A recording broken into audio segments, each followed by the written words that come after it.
Parenting is a journey that starts the day you are born, regardless of what life is going to bring you. In my case, it started in the late 60s in a typical urban Guatemalan family. When I was not even 1 year old, my father was killed, and my mother had to work to raise the family alone. I don't know if it was because of that or in spite of that, but we were pretty much free-range kids. I remember riding my bike till late at night on the streets, jumping on the roofs of the neighbors, or walking several blocks to catch the missed school bus. In school, I was a good student, but always defiant of absurd rules. Somehow I think that my grades saved me from being expelled. When I finished high school, I went for my undergrad in electronics. Then the field was on the rise and I was ready to change the world. But later I realized that that road was not going to pass through Guatemala. So I accommodated to less demanding jobs. The next milestone in my road was getting an MBA, of course. 2 years of hard work deserved a rise, a promotion, right? Reality is that nothing changed. So I understood that the corporate world is not for me. An electronic engineer who has worked in tires, textiles, energy, construction, computers, services, education. No single role will bring me to so many different places. Indeed, I love environments that are unstructured, ideal for entrepreneurs to develop their projects. And I have this weakness of wanting to learn anything and everything. A single world is like a straitjacket to me. But before moving on, be advised that due to copyright care, you're going to see in quite a few of the following slides 2 models that are very cool who happen to be my kids. So, 20 years ago, we got married with my wife. 6 years later, we have our son, and 4 after our daughter, to make a family of 4. If parenting doesn't change one's life enough, both of our kids were premature. And when you face life and death this close, you realize how little you learn about life in school.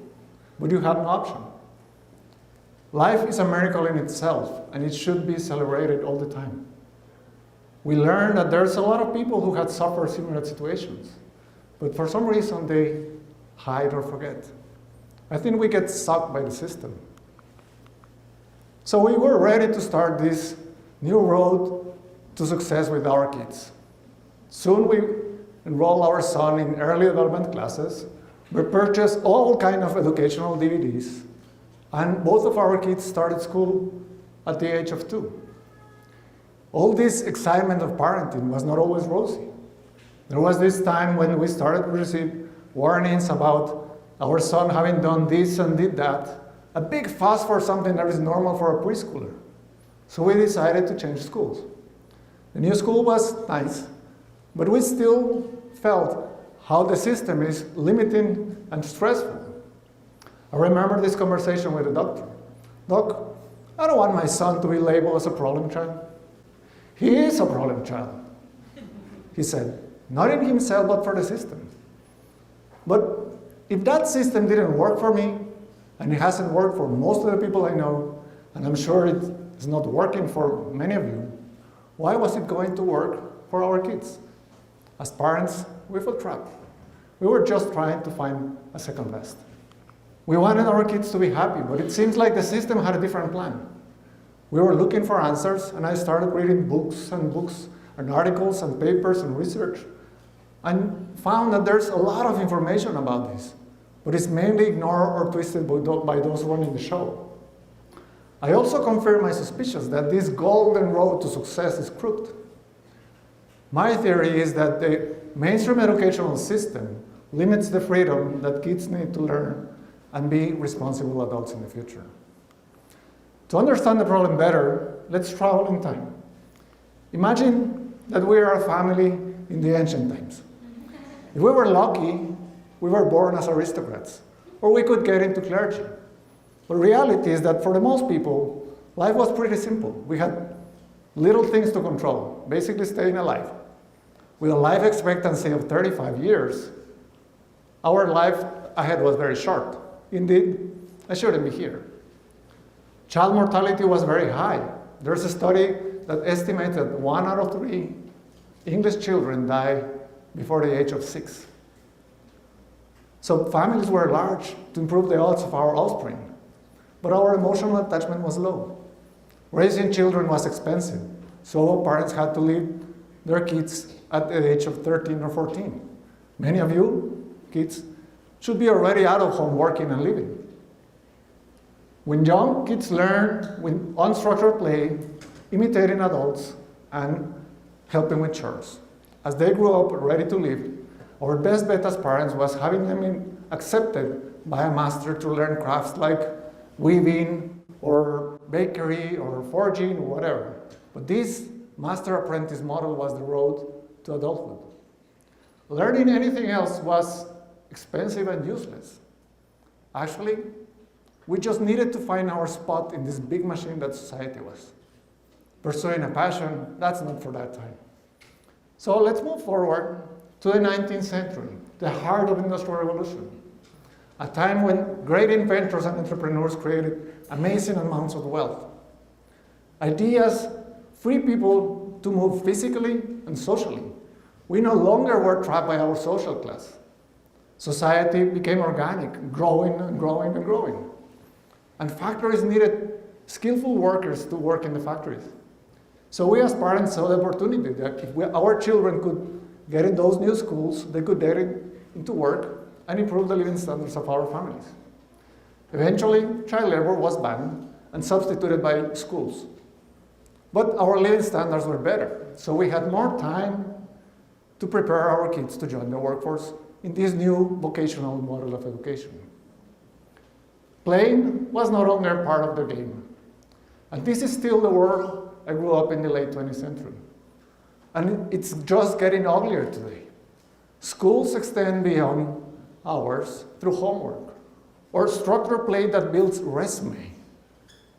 The motto of the day is the race to the top. Be the best, get the best grades at the best schools so you can get the best jobs. We define prosperity as income per capita, or the dictionary defines success as the fact of getting or achieve wealth, respect, or fame. It looks like the game today is getting more and better stuff. More houses, cars, gadgets, toys, clothing, whatever. But the 21st century is here. Two words in collision course: the remains of the Industrial Revolution and that technological revolution I foresaw in the 80s when I was in college. Today, lifetime employment is unthinkable. Companies cannot make such promises, nor pretend their employees do the same. Opportunities are so overwhelming because we have control and influence over many, many more things than ever. So our kids need to learn how to cope with uncertainty through creativity, grit, resilience, teamwork, responsibility, respect, in general with character.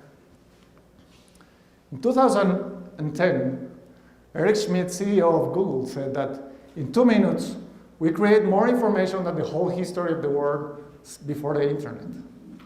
Recently, Intel compiled an analysis of how much information is generated in 1 minute. And the numbers are overwhelming. In the last minute, over 100 hours of videos were uploaded in YouTube. Since I started this talk, more than 40 million searches were received in Google. And this is expanding. Mobiles are overtaking desktops, allowing us to be connected 24/7, anywhere and everywhere. The world today is a complex sociocultural network, more connected than ever imagined by Jorge Luis Borges. Yet, the leaders of the future won't be the Ivy Leagues. It will be those capable of adapting and creating, those for whom walking is the same as just getting up from the floor and moving on. But we insist on the same road that didn't work in our time. Why don't we let go? Our families are more emotionally attached than ever before. We are fearful of letting our kids down. We don't want them to suffer. Meanwhile, governments, educators, churches, news and media, movies, families and friends all feed this monster. They had made us believe that schooling and education is the same thing, and therefore is indispensable. And we have swallowed the bullet. They have their own agendas, and we still believe them, but they have a conflict of interest. But if this is not enough, we see the success of our kids as part of our own success, or a second chance to achieve what we couldn't. If they fail, they disappoint us. If they succeed, we look for recognition, like if it were another step on our own treadmill. Modern times have created, we as society have evolved a lot, as we have seen. But our nature has not changed. We learn the same way and become adults at the same time. Progress has provided environments that are safe and free for kids to learn and play. The two things they do the best. Open spaces and unstructured play allow them to learn to manage risk, to solve problems, to formulate theories, to work in teams. All these foundations needed to be successful in the 21st century. A foundation that is very poorly served by schools and the afternoon practice. Technology has freed the mind of these curious kids. It has revived the apprenticeship model that educated Benjamin Franklin when 12, or the mentorship model that worked with Thomas Jefferson since 9. Class Central estimates that with over 15 million students, MOOCs have provided 2,400 or more courses from 400 universities, among them most of the top universities in the world, in different languages and for free. People all over the world are eager to help as mentors, which has been shown a critical success factor.